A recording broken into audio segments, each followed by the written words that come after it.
قصتنا النهاردة قصة الباحث عن الحقيقة، قصة سلمان الفارسي.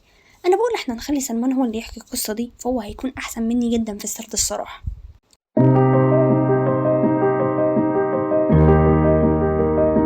كنت ولد فارسي من أهل أصبهان، وهي مدينة وسط إيران.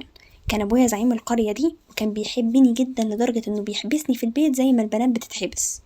كنت اجتهدت جدا في المجوسية الفترة دي، اللي هي استغفر الله العظيم يا رب، يعني عبادة النار أو عبادة الشمس. وكنت متدين جدا في الدين ده لدرجة إن أنا بقيت حارس على النار والراعي بتاعها. وكان أبويا عنده حاجة كده زي مكان زراعي، كان هو المسؤول عنه وهو اللي بيعتني بيه. ففي مرة أبويا شغلته حاجة وقال لي روح أنت يا ابني راعي المكان اللي أنا براعيه ده لحد ما أخلص الحاجات اللي ورايا النهاردة، وإن شاء الله هجيلك. فقلت له ماشي. وانا بقى رايح عشان اراعي المكان بتاع ابويا، مريت بكنيسة فلقيتهم بيصلوا، فعجبني بصراحة شكلهم، فدخلت وسألت عن اللي بيعملوه وايه الدين بتاعهم وايه الصلاة دي وايه الخ من الأسئلة دي. ولقيت والله ان دينهم احسن من ديننا بكتير. فسألتهم اين اصل هذا الدين، فقالوا لي في بلاد الشام. ولما جه الليل رحت لابويا وقلت له على كل اللي مريت بيه، وان دينهم والله احسن من ديننا. فراح قال لي لا، دول هيبعدوك عن دينك وانت دينك احسن منهم ودينك، ويلخ من الكلام الهبل ده. بس الموضوع ما انتهاش هنا للاسف، ده راح حبسني في البيت حبس كامل وقيد رجلي علشان ما اتحركش ابدا. بس انا اول ما لقيت فرصه بعت للكنيسه رساله، قلت لهم لو لقيتوا قافله رايحه الشام قولوا لي. وفعلا بعد فتره جات له رساله من الكنيسه بيقولوا له ان في قافله رايحه الشام. فرحت فكيت القيد اللي على رجلي واستخبيت وهربت من البيت ورحت سافرت على الشام. وأول ما رحت سألت مين أحسن أهل الدين، فقالوا لي الأسقف اللي هو راعي الكنيسة. فرحت وقلت له والله أنا عايزة أنصر، وإني أحببت أن أخدمك وأكون معك على طول وأتعلم منك. وفعلا قعدت أخدمه فترة لحد ما اكتشفت إن الراجل ده راجل سوء، وللأسف كان بيسرق الصدقات اللي الناس كانوا بيبعتوها للكنيسة علشان الفقراء والمساكين يعني. وطلع عنده 7 جرات كبيرة كلها دهب وفضة من السرقة. الحرامي ابن الحرامي. بس بعد فترة الراجل ده مات، فاجتمعت النصارى عشان تدفن الراجل ده. فرحت قلت لهم ان الراجل ده كان راجل سوء وحكيت لهم كل اللي شفته. فرحوا طبعا كدبوني وقالوا لي ايه اللي دليلك على الموضوع ده يعني. فراح قال لهم انا هقول لكم مكان الجرات ال7 اللي هو كان حاططها. وفعلا وريت لهم اللي انا شفته، وصلبوا الراجل وقعدوا يرموه بالحجارة وفي الاخر دفنوه. وبعد فترة جه راجل تاني مكانه، فكان من أزهد الناس اللي شفتهم في حياتي. ساعتها قعدت أخدمه، ولما خلاص كان الموت جاله يعني سألته إن هو يوصيني على حد أروح له بعديه، يعني أروح لحد بعد الراجل ده، لأن الراجل ده خلاص بيموت، فأروح لحد بعديه بقى. فقال لي روح عند فلان في المكان الفلاني. فرحت وقعدت عنده وخدمته ولقيته على خير.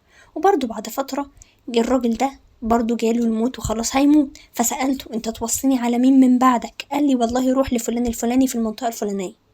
فروحت وقعدت عنده وخدمته ولقيته على خير. وبعد فترة جاله ان هو خلاص هيموت.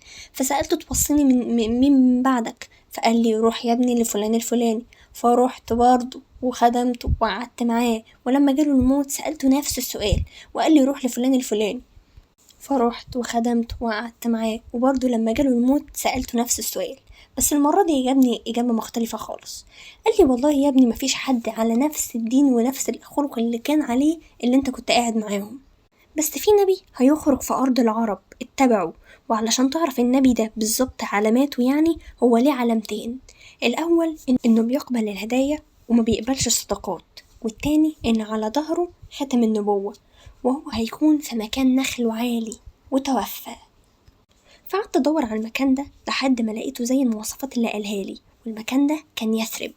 فقعدت هناك لحد ما سمعت ان في فعلا خبر لنبي جاي من مكة وهيسافر للمدينة اللي هي يثرب اللي انا اصلا قاعد فيها. فقلت انا لازم الاول اتحقق من كل العلامات اللي الراجل قبل ما يموت قالها لي عشان اتاكد هل ده نبي ولا مش نبي فعلا. فلما الرسول جه رحت جبت تمر ورحت له وقلت له انا بديك التمر ده علشان انتوا لسه جايين من سفر، فدي صدقة مني. فأخذها الرسول صلى الله عليه وسلم واداها لأصحابه وما أكلش منها. فرحت قلت دي أول علامة. وبعدها بكام يوم راح سلمان معاه تمر وراح للرسول واداها له وقال له ايه دي هدية مني ليك يعني. فراح الرسول صلى الله عليه وسلم أكل منها واداها لأصحابه. فراح سلمان قال دي العلامة التانية. وبعدها بكام يوم راح سلمان عند الرسول وسلم عليه وقعد وراه على أمل إن هو يشوف ختم النبوة.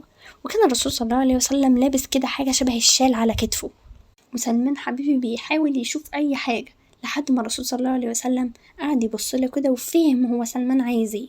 فراح الرسول شال الشال اللي على كتفه فبان ظهره، ففهم شاف بقى سلمان ختم النبوة، فراح على طول حضن الرسول وقعد يبكي. فراح قال للرسول، يعني الرسول راح قال له ما خبرك، فراح قال له حكاله على بقى كل اللي مر بيه يعني. فكان الرسول سعيد جدا بحكايته دي، وخلى الصحابة يسمعوا الحكاية دي منه كمان، لأن حكايته قعد يدور، شوف كام سنة قعد يدور حياته كلها بيدور على الحقيقة إن أنهي دين هو الدين الحق، بس يعني قعد عمره كله بيدور بس.